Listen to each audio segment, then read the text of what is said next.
You might think you're not a people pleaser, but the truth is your body and mind are screaming for help. You're constantly drained, anxious, and unsure of how to set boundaries or say no without feeling guilty. But what if I had told you that these feelings aren't just about others? They're about the deep-seated wounds from your past. When we think back to our childhood, do you remember times when your needs weren't met? Maybe your parents were too busy or preoccupied with their own struggles. Perhaps they didn't have the emotional bandwidth to be present for you. Whatever the reason, it's possible that you learned to adapt and find ways to make others happy, even if it meant sacrificing your own desires. Think of it like a seed planted in fertile soil, one that grows into a weed, choking out any chance for self-expression. We might rationalize this behavior by telling ourselves we're being nice or helpful, but deep down, it's about filling the void left by our unmet needs.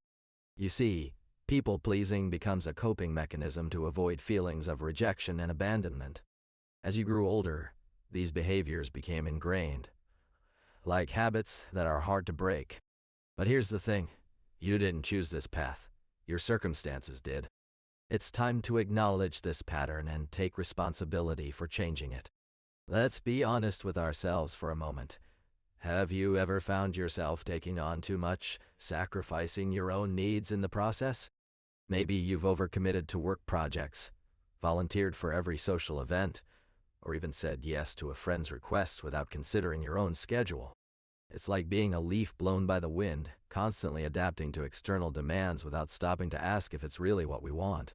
You might be thinking, but I just want everyone to be happy. And that's a beautiful intention. But when it starts to come at our own expense, that's when it becomes toxic. You might experience self-sabotage, procrastination, anxiety, or even physical symptoms like headaches or fatigue. Or perhaps you're constantly overthinking. Am I doing enough? Am I good enough? It's as if we're living in a perpetual state of uncertainty. Take a moment to reflect on your own behavior. Have you ever felt drained, resentful, or stuck due to people-pleasing? By acknowledging these patterns, you'll begin to see the toll they're taking on your mental health. As we dive deeper into the toxic cycle of people-pleasing, let's examine a crucial aspect: the connection between childhood trauma and this behavior. You see, when we experience trauma in our early years, our minds often create coping mechanisms to deal with the pain. One common strategy is to become overly attuned to others' needs, sacrificing our own in the process. Think back to the last time you found yourself saying yes to something that didn't truly align with your own desires or needs. Maybe it was agreeing to a social engagement when all you wanted to do was stay home, or taking on an extra project at work because someone asked for help. What often starts as a genuine desire to be helpful can quickly escalate into a toxic cycle of people-pleasing.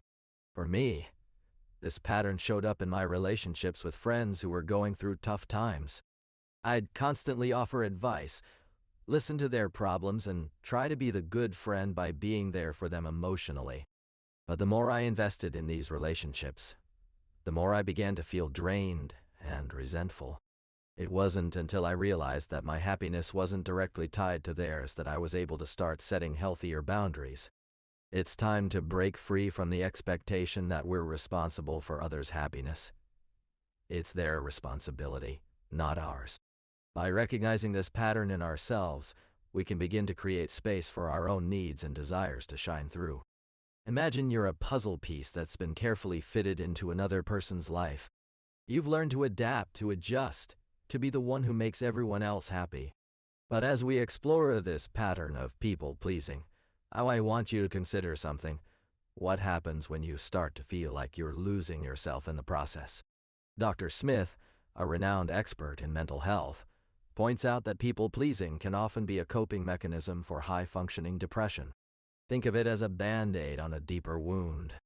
You might be putting on a brave face, but beneath the surface, you're struggling to find meaning and purpose. We've all been there at some point, taking on too much, saying yes to every invitation, sacrificing our own needs for the sake of others. It's exhausting, isn't it? But What if I told you that seeking help is not a weakness, but a sign of strength? When we acknowledge that we can't keep going like this and reach out for support, we're taking a crucial step towards healing. Now that we've acknowledged the patterns that have been holding us back, it's time to break free from people-pleasing once and for all. Think of it like a worn-out script, one that's been played out so many times it feels automatic, but no longer serves you. It's okay to rewrite your story. Let's take the example of Sarah, who used to sacrifice her weekends for her partner's social events. She'd often feel drained and resentful afterwards, yet still prioritize her partner's needs over her own. One day, she realized that by constantly putting others first, she was losing herself in the process. So, she started saying no, not with guilt or obligation, but with a sense of self-worth. You see, people-pleasing is often rooted in fear. Fear of rejection, abandonment, or not being enough.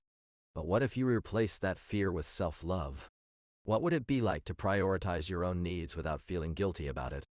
As we wrap up this conversation on the toxic cycle of people-pleasing, I want to leave you with a message that I hope will sink deep into your heart. You're not alone in this struggle. There are countless individuals out there who have been conditioned to prioritize others' needs over their own, only to end up feeling drained and unfulfilled. Imagine being a tree that's constantly trying to bend towards the wind, but instead of standing tall, it becomes brittle and prone to breaking. That's what people-pleasing can do to us.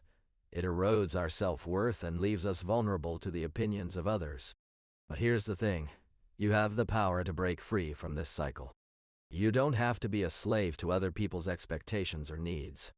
Remember that you're worthy of love, care, and compassion, not just from others, but also from yourself. When you prioritize your own needs and desires, you'll start to feel a sense of freedom and authenticity that you may have never experienced before. You are not alone in this struggle. You've been carrying this weight for so long, trying to fit into someone else's mold while sacrificing your own needs and desires. But the truth is, you deserve to be seen, heard, and loved exactly as you are.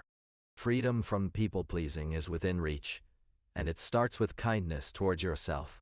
Take that first step today and begin rebuilding your mental health with compassion and courage. Remember, it's okay to start small, to take things one step at a time. You don't have to do this alone. There are people who care about you, who want to support you on this journey. And if you're not ready to reach out to them yet, that's okay too. Just know that you're already taking the first step by acknowledging your worth and deserving of love.